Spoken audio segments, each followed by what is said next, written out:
Wah, gila sih. Laga ini bikin jantung hampir copot. Timnas Indonesia nyaris bikin kejutan besar di tanah Arab, tapi akhirnya harus ngaku kalah tipis 2-3 dari tuan rumah, Arab Saudi. Tapi lu tahu nggak? Di balik skor yang kelihatannya tipis, banyak banget hal menarik dan pelajaran penting dari pertandingan ini. Dari strategi, blunder kecil, sampai pemain yang tampil kayak beast mode.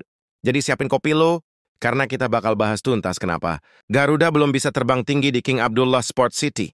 Awal yang bikin harapan menggila. Baru 11 menit laga berjalan, boom. Indonesia langsung bikin kejutan. Kevin Dix, bek tangguh kita yang jarang maju ke depan, malah jadi eksekutor penalti dan sukses bikin 1-0 buat Garuda. Stadion mendadak hening, sementara fans Indonesia di seluruh dunia langsung meledak di kolom komentar. Woi, ini Indonesia bisa nih. Tapi ya namanya sepak bola, nggak ada yang pasti sampai peluit panjang berbunyi. Arab Saudi yang kita tahu punya mental baja langsung ngegas. Firas Al-Buraikan dan Saleh Abu Al-Shamat bikin 2 gol yang ngebalikan keadaan. Dari unggul 1, tiba-tiba jadi 1-3. Rasanya kayak lagi happy-happy terus tiba-tiba dapat notifikasi. Saldo kamu tidak cukup. Si kalah di lini tengah. Main bola tanpa kontrol tengah tuh kayak mobil tanpa setir. Jadi gini, meskipun secara statistik penguasaan bola cuma beda tipis, 45% lawan 55%. Di lapangan rasanya beda banget. Lini tengah Indonesia yang diisi Mark Klok dan Joey Pelupesi kesulitan ngimbangin kecepatan passing dan pergerakan pemain Saudi. Setiap kali bola jatuh ke kaki mereka, pemain Arab langsung ngepres gila-gilaan. Ruang di depan lini belakang jadi kebuka lebar dan itu bahaya banget. Untungnya, pas Tom Hey masuk di babak kedua, ritme permainan mulai berubah. Umpan-umpannya cair banget, beberapa kali bikin peluang lewat terobosan. Kalau aja dia main dari awal, siapa tahu ceritanya bisa beda kan?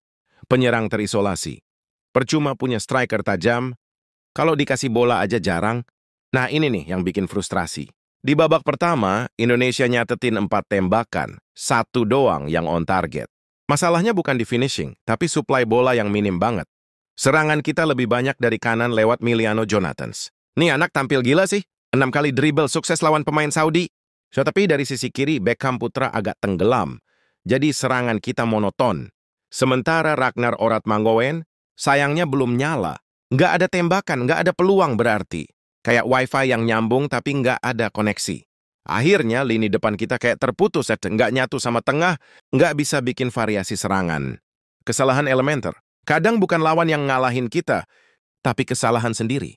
Dan ini dia yang paling nyesek. Semua gol Arab Saudi sebenarnya bisa dihindari. Gol pertama karena sapuan Klok yang kurang bersih, gol kedua karena pelanggaran nggak perlu dari Yakob Sayuri. Di kotak penalti dan gol ketiga, 3 pemain kita gagal nutup ruang tembak sebelum Al-Buraikan nyambar bola pantul. Ironisnya Arab Saudi juga bikin blunder gawat, 2 penalti karena handball, dan 1 kartu merah dari Mohamed Kano di injury time. Tapi bedanya, mereka bisa tetap tenang dan nutup pertandingan dengan cerdas. Itulah bedanya tim berpengalaman dan tim yang masih belajar besar.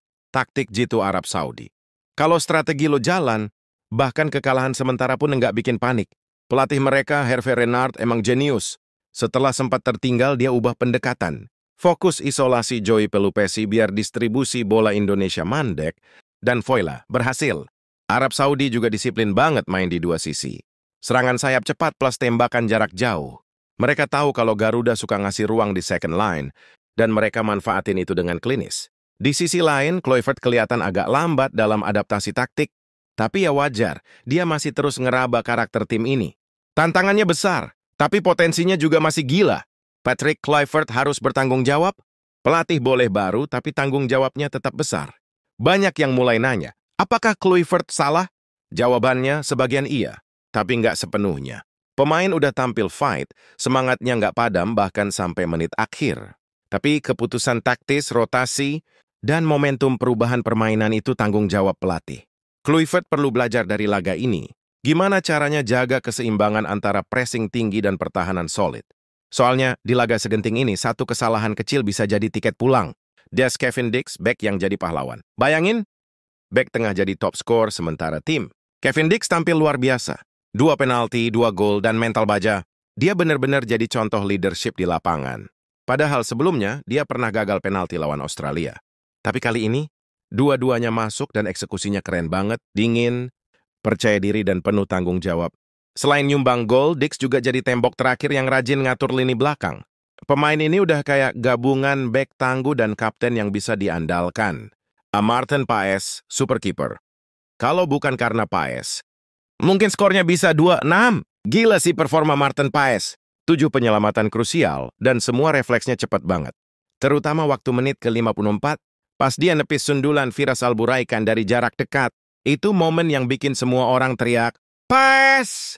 Meskipun kebobolan 3, tapi tanpa dia Indonesia mungkin udah tenggelam. Refleks, positioning, sampai ketenangan, semuanya kelas dunia. Paes bukan cuma kiper, dia kayak tembok hidup di bawah Mister Garuda. Oleh Romeni, energi dari bangku cadangan. Nggak perlu main 90 menit buat bikin impact. Masuk menit ke-60, langsung ngacak-ngacak pertahanan Arab. Saudi, ini laga comeback-nya. Setelah cedera panjang, tapi dia langsung nunjukin kualitas. Aksi individunya di menit ke-81 yang bikin penalti kedua tuh kunci banget. Tanpa itu, mungkin Indonesia nggak bakal bisa nyamain skor jadi 2-3. Romeni nunjukin kalau energi baru dari bangku cadangan bisa jadi pembeda. Kalau dia udah 100% fit, ini pemain bisa jadi senjata rahasia Garuda. Peluang lolos makin berat. Sekarang semua tergantung bukan cuma di kita. Sayangnya, kekalahan ini bikin Indonesia jadi juru kunci grup B Arab. Saudi di atas dengan 3 poin. Irak masih nunggu giliran main. Artinya, Indonesia wajib menang lawan Irak di laga terakhir. Nggak ada opsi lain, tapi kemenangan aja nggak cukup. Kita juga harus berharap Arab Saudi kalah dari Irak. Ribet banget. Tapi inilah sepak bola.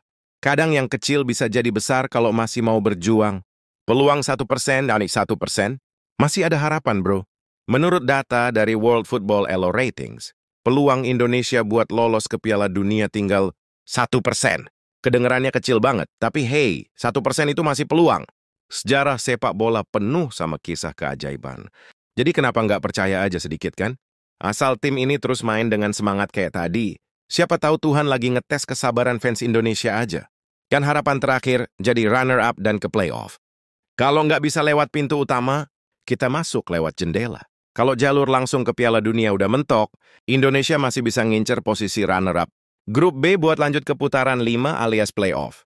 Di babak ini, kita bakal ketemu runner-up grup A, main 2 leg, kandang dan tandang.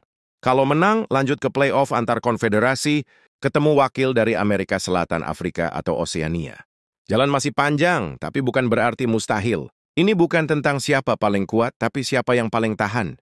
Jadi ya, meskipun malam itu kita kalah, Indonesia tetap nunjukin satu hal penting. Mental juara belum mati. Kevin Dix, Paes, Jonathans, mereka udah kasih semuanya. Sekarang tinggal bagaimana Kluivert ngeracik ulang, taktik dan nyiapin tim buat laga hidup mati lawan Irak. Karena meski peluang cuma 1%, 1% itu masih bisa jadi keajaiban kalau Garuda terbang dengan hati. Dan lo tahu sendiri kan, yang namanya keajaiban sering banget dimulai dari yang nggak mungkin.